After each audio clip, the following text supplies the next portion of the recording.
ఇప్పుడున్న దునియాల ఏదన్నా పని కావాలంటే పైసా పేక్ తమాషా దేక్ అంటుర్రు. అంటే లంచం ఇచ్చేదాకా ఏ పని అయితే లేదు. కానీ ఈ మేనేజర్ జర గమ్మతున్నాడు. ఛత్తీస్గఢ్ లా రూప్చంద్ మన్హర్ అనేటైనకు కోళ్ల ఫారం ఉందట.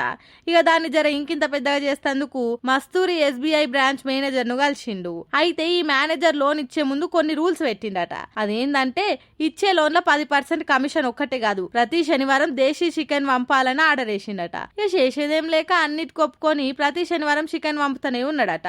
అట్లా ఇప్పటిదాకా మొత్తం 39,000 రూపాయల చికెన్ తిన్నాడట. అయినా కూడా ఇంతవరకు లోన్ ఇవ్వకపోయేసరికి అలా సబ్ కలెక్టర్ ను కలిసి జరిగిందంతా చెప్పే వరకు అంతా నోరెలా పెట్టిరట.